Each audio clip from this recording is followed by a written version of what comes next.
All right, welcome again, ladies and gentlemen, to the second part of the BFS algorithm. So this part is going to include the implementation using the C programming language.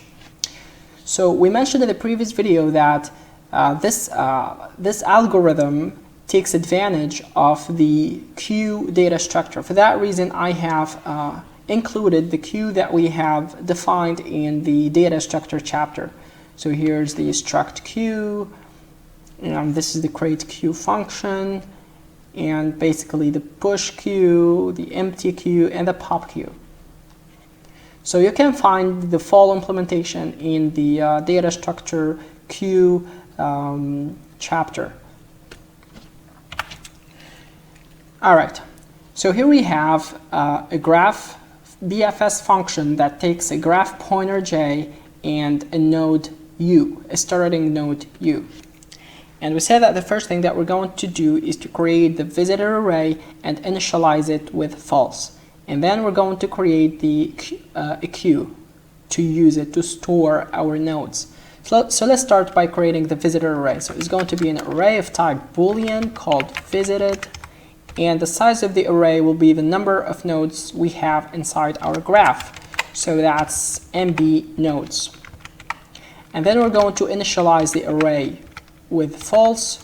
So we have a variable I starts at 0 up to the number of nodes.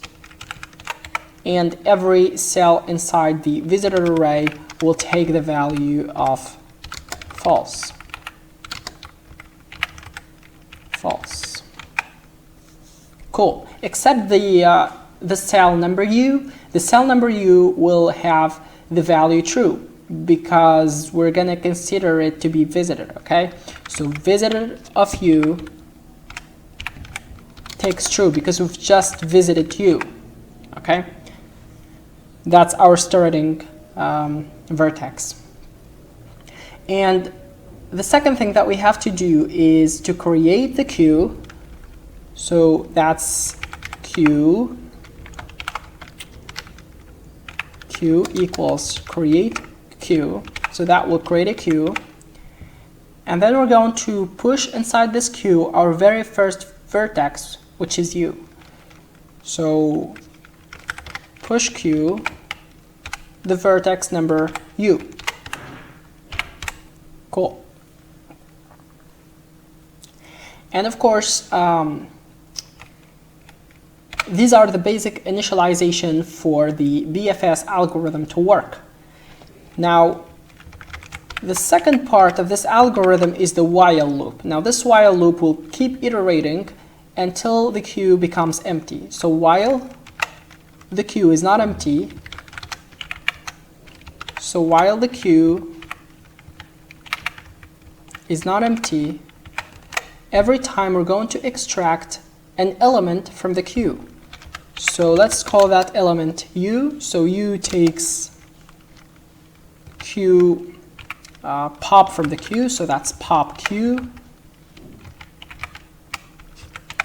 And then that element, we're going to print it to the screen. So let's print that.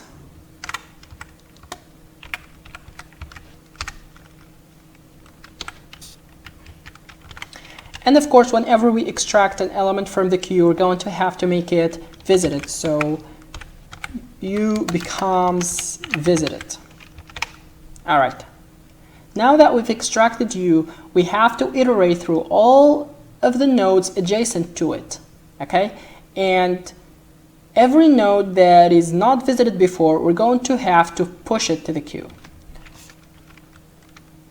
So we're going to create an edge node pointer E equals the neighbors of U. And now we're going to iterate through those neighbors.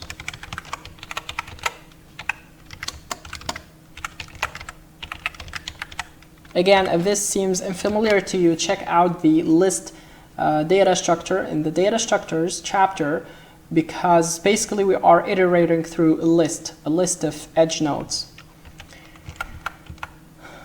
All right, and for every node, we're going to have to check whether the node was visited or not. So if the node EV, so if the node that the edge pointer is pointing at, if that node was not visited before, then we're going to have to add it to the queue so that we visit it in the next couple of iterations. So we're going to push inside the queue the node number EV. And then let's make it visited so that whenever we insert an element inside the queue, we do not insert it more than one time, okay? We only insert it once, okay? So visited of EV takes true.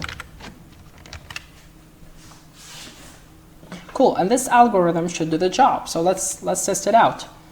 So here I have the same graph as the previous videos, and we're going to test whether the implementation of the BFS that we just wrote works or not. So we're going to give it the graph J and the starting point that we're going to start with, which is 0.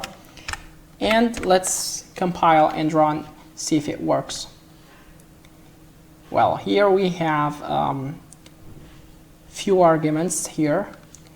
So the get neighbors takes the graph J and the node that we want to get its neighbors. So let's compile again. And yeah, voila, as you can see here, this is the order that we have mentioned in the covered in the previous video. So we start at vertex 0, and then 1, and then 3, and then 2, and then 7, 5, 4, and then 6. And basically these are all the nodes that are reachable from vertex 0. You can see that vertex 7, 8, 9, 10, 11, and 12 are not reachable from 0.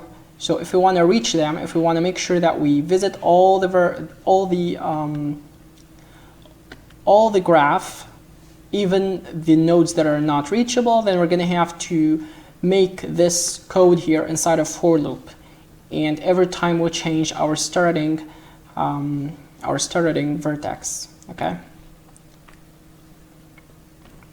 So we create the Boolean visited variable, we initialize that, and then we initialize our visitor to true, and then we create a queue, and so on. But this while here, this the creation of the queue, and then all of this while will be the body of a for loop that iterates from the node 0 up to the node 12. Alright, that's it for this video. See you next time.